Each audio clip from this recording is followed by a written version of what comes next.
It's your turn now.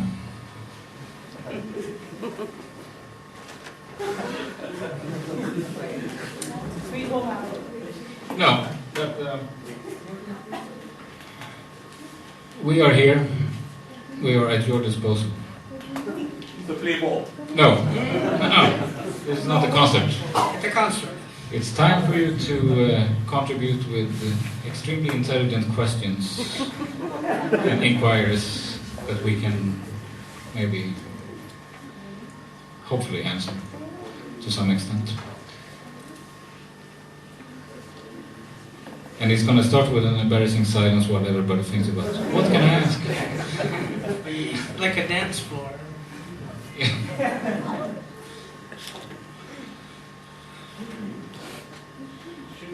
Shawn, can you explain what you just did?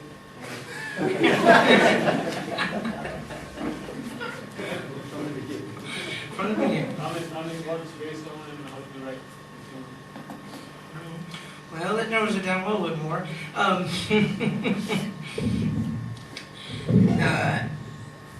Actually, you know, I don't know. For me, it's a matter of getting out of my own way. If I can, it's not figuring out what to play. If my conscious mind is occupied while I'm playing, it's with the questions of what not to play.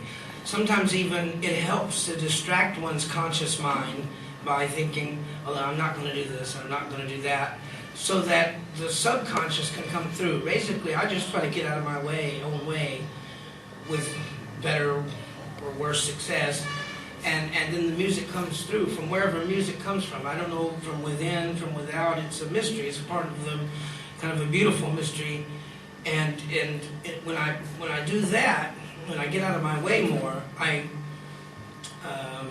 inevitably come up with stuff, or it inevitably comes through me, or whatever, and it's better than what I can just think of with my conscious mind.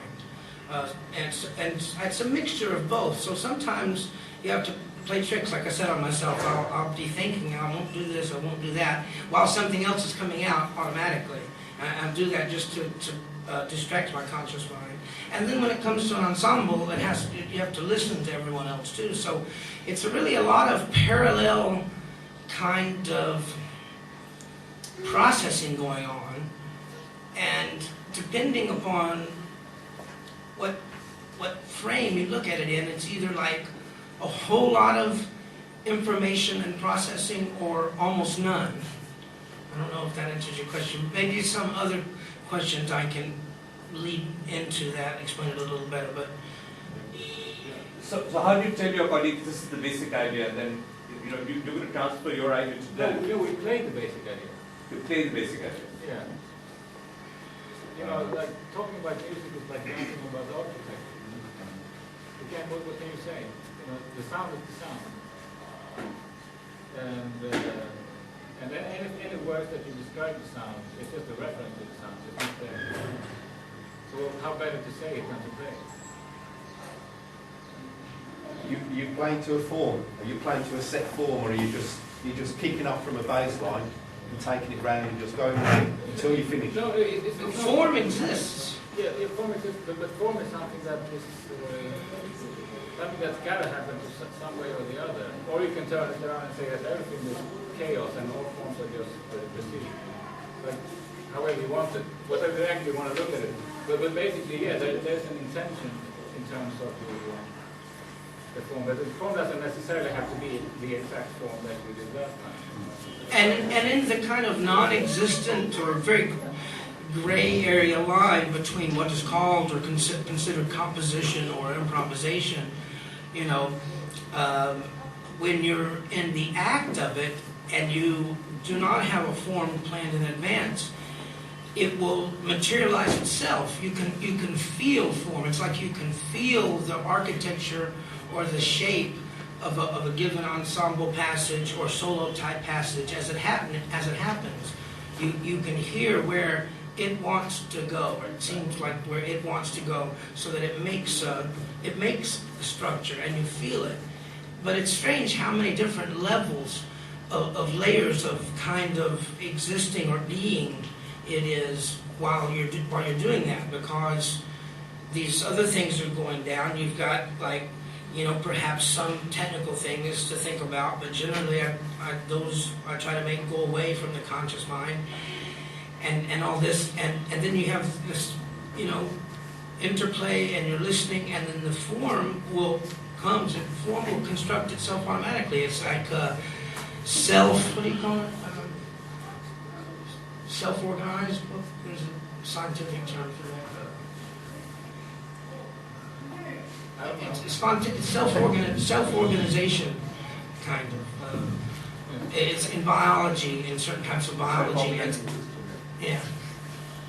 And then you have what's called emergent systems, and the word emergent in the scientific term is that it's basically kind of like the sum is greater than the parts, you know, so that there emerges emergent properties, and they come, you know.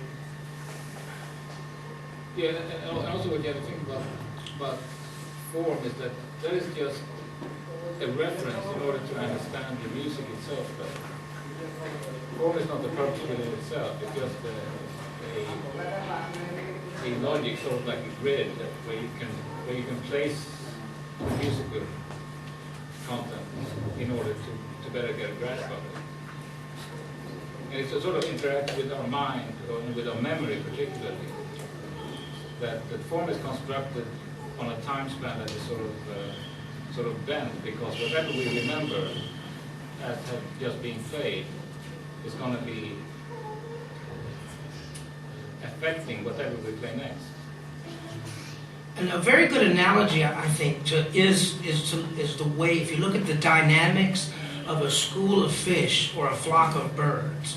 If you study the way a flock of birds are, especially say if they're evading a predator or just doing what they do, there's not like there's one leader that decides and then they all follow him.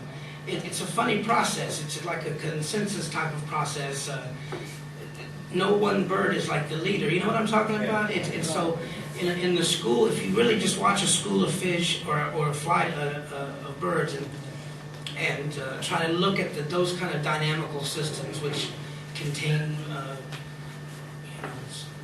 chaotic forms, but it's just very interesting because so many things are going down, so many apparent decisions are being made for this flock to be going here and then here and here, but it's not in any one bird's mind, but yet it may not even be a group mind. It's a type of a dynamical process, of dynamic systems.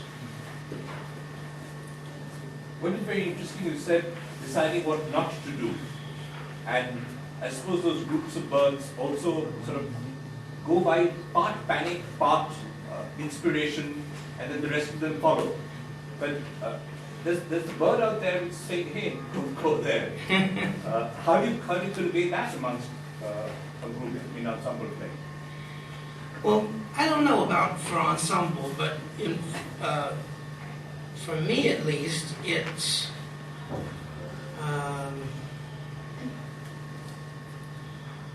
a matter of trying to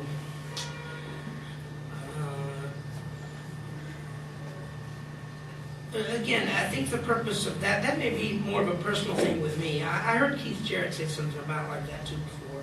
I don't know how much that applies to other people, but for me, it's kind of, if I'm keeping my conscious mind distracted in a way with saying, don't play this, then something else happens automatically that I didn't plan, and I like that better. I don't really know how further to really explain it than that.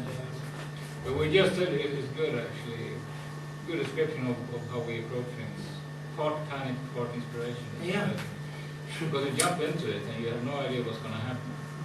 And that's the panic part, and then from panic comes inspiration.